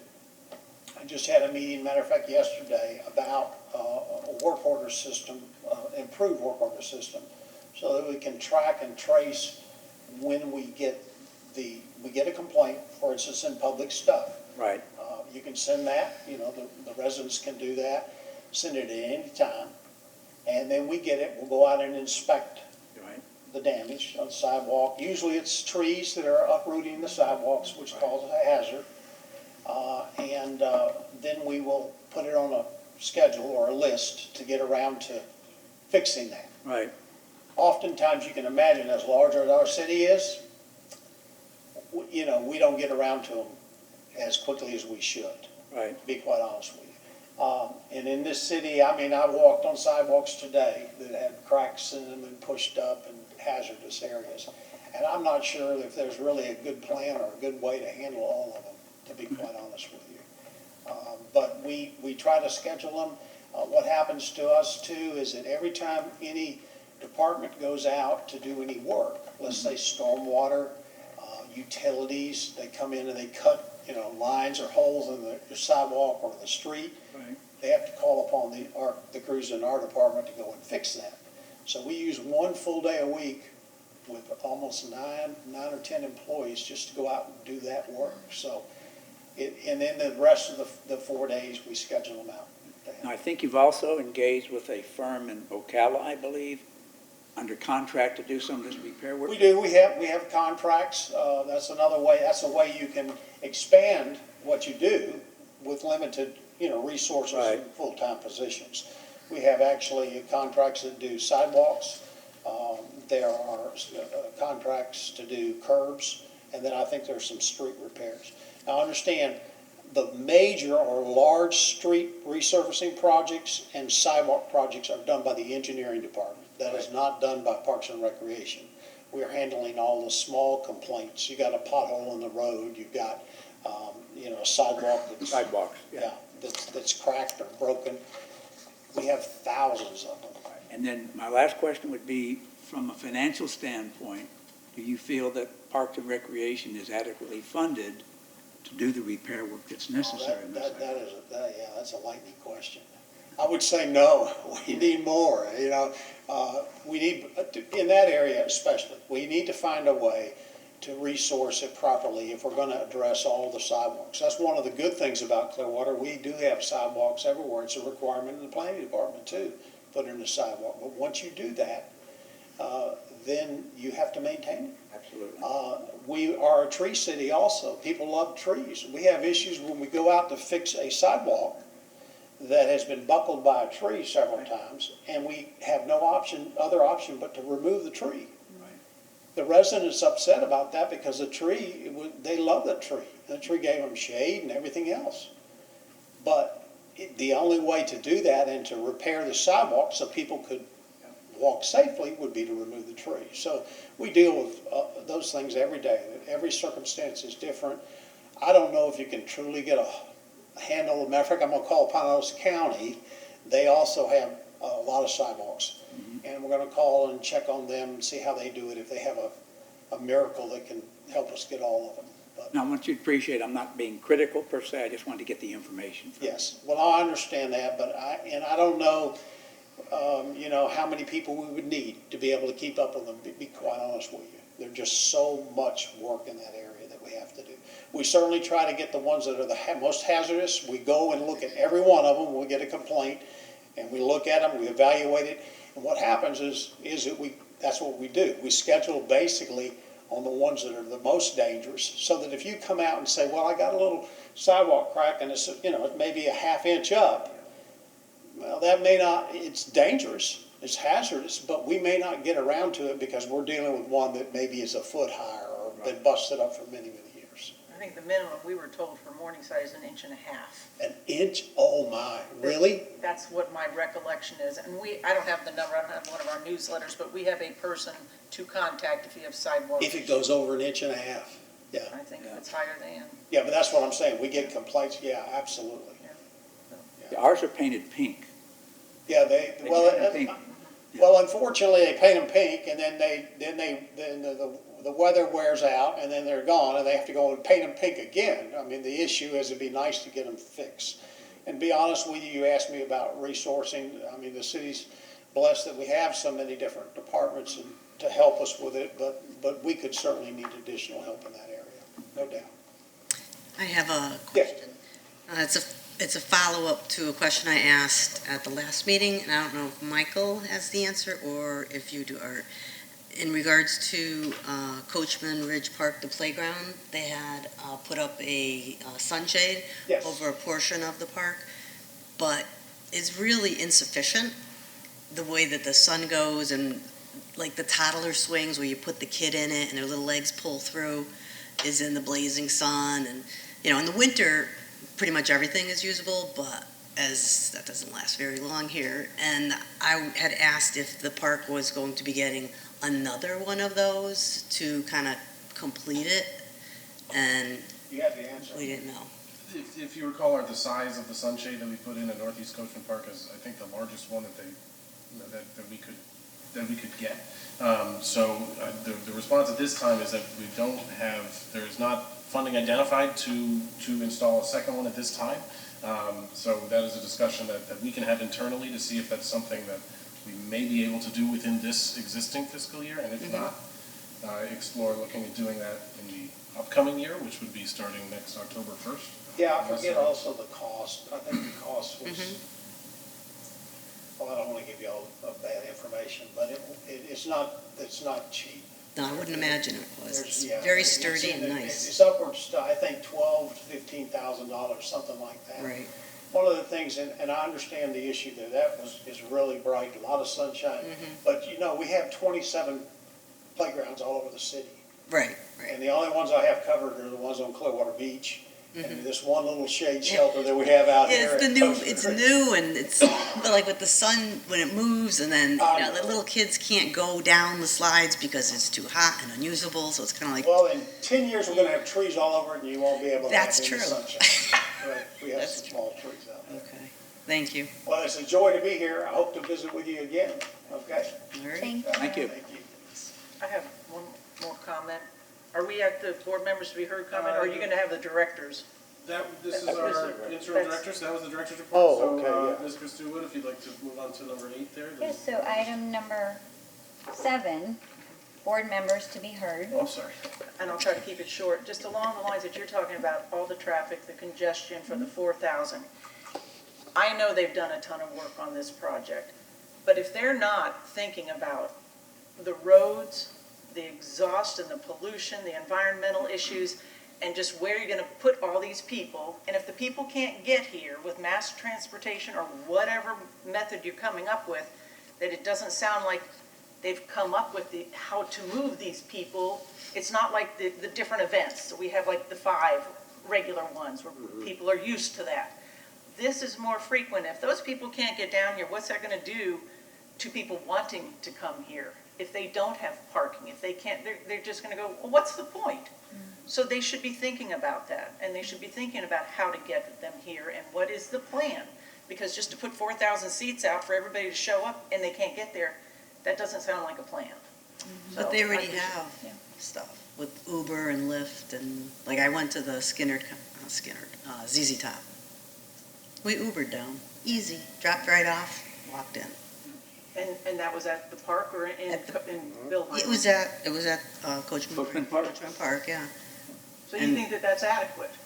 It was fine, yeah. The only part I was upset with was after the concert, there was like two places open. And they were packed because everybody wanted to go downtown and go to, have a drink, listen to more music. And there just wasn't adequate And there's adequate establishment. places for Uber and Lyft to Oh, drive yeah, in and there's- pick up places, or people just scattering out and I'll meet you? Yeah, well, I'll meet you at wherever. Yeah, no, we went down as a group and then we walked and found a place and stayed there for a little while and then got another Uber and went home. I don't think they have the solution yet, but I know that they discuss this problem Oh, I'm sure they do. virtually every day. I- They'll have I- The fact that they don't have a That's solution is unfortunate, but there's still, it's an ongoing, and we've heard But about that is a trolleys valid- being yeah, used and it this is and valid. that, as well as the 250 parking spots they have for the park and so forth. There was a working session, if I'm not mistaken, was it this week or last week, specifically with the council on Imagine Clearwater, where I'm certain these things are not yet solved, but there are people that are addressing them to figure out what's the best way to address the problem. Now let's hope they come up with a good solution. Right. Okay. Any other board members to be heard? Okay, so item number 8, adjourn.